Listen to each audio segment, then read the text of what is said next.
ಬಾಗಲಕೋಟೆಯ ಕೇರೂರ ಪಟ್ಟಣದಲ್ಲಿ ನಕಲಿ ರಸಗೊಬ್ಬರ ಹಾವಳಿಗೆ ರೈತರು ಕಂಗಾಲಾಗಿದ್ದಾರೆ.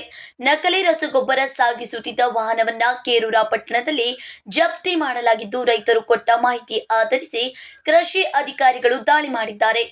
ಈ ಸಂಬಂಧ ಇಬ್ಬರನ್ನು ಬಂಧಿಸಿದ್ದು, ಪ್ರಕರಣ ಕೇರೂರ ಪೊಲೀಸ್ ಠಾಣೆಯಲ್ಲಿ ದಾಖಲಾಗಿದೆ ಎಂದು ಕೇರೂರ ರೈತರು ಬಾಗಲಕೋಟೆಯ ಜಿಲ್ಲಾಧಿಕಾರಿಗಳು ಮತ್ತು ಎಸ್ಪಿ ಅವರಿಗೆ ಈ ಪ್ರಕರಣದ ಜಾಲವನ್ನ ಭೇದಿಸಿ ನ್ಯಾಯ ಕೊಡಿಸುವಂತೆ ರೈತರು ಮತ್ತು ಹೋರಾಟಗಾರರು ಮನವಿ ಮಾಡಿದ್ರು.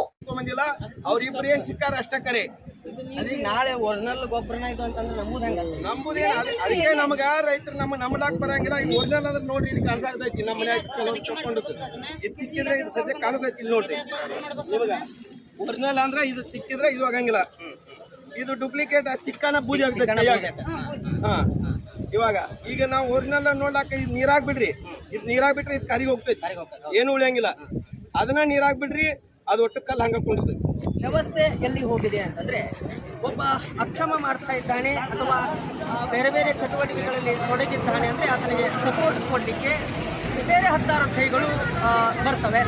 ಸೊ ಹಾಗಾದ್ರೆ ಒಬ್ಬ ರೈತ ಹೇಳಿದ್ರು, ನನಗೆ ಒಂದು 5-6 ಕಾರ್ಗಳಿದ್ರೆ ಅವ್ರನ್ನ ಕಾಪಾಡ್ಕೊಳ್ಳಿಕ್ಕೆ 10 ಕಾರ್ಗಳು ಬರ್ತವೆ ಅಂತ ಹೇಳಿ. ಈ ರೀತಿ ವ್ಯವಸ್ಥೆ ನಮ್ಮ ಜಿಲ್ಲೆ, ನಮ್ಮ ರಾಜ್ಯ ಮುಂತಾದಗಳಲ್ಲಿ ಇದೆ ಅನ್ನುವಂಥದ್ದು. ಹೀಗೆ ನಿಜಕ್ಕೂ ರೈತ ಬೆನ್ನೆಲುಬು ಅಂತ ಹೇಳಿ ರಾಜಕಾರಣಿಗಳು ಅವರ ಮೇಲೆ ಓಟನ್ನು ಅಥವಾ ಓಟ್ ರಾಜಕಾರಣವನ್ನು ಅಥವಾ ಅವರ ಮೇಲೆ ರಾಜಕಾರಣವನ್ನು ಮಾಡ್ತಾರೆ. ಆದರೆ ಅದೇ ರೈತನ ಬೆಂಬಲಿಗೆ ಇವತ್ತು ಯಾವ ರಾಜಕಾರಣಿ ಬಂದು ನಿಂತ್ಕೊಳ್ತಾನೆ ಹೇಳಬೇಕಾಗಿದೆ. ಕೇರೂರು ಪಟ್ಟಣ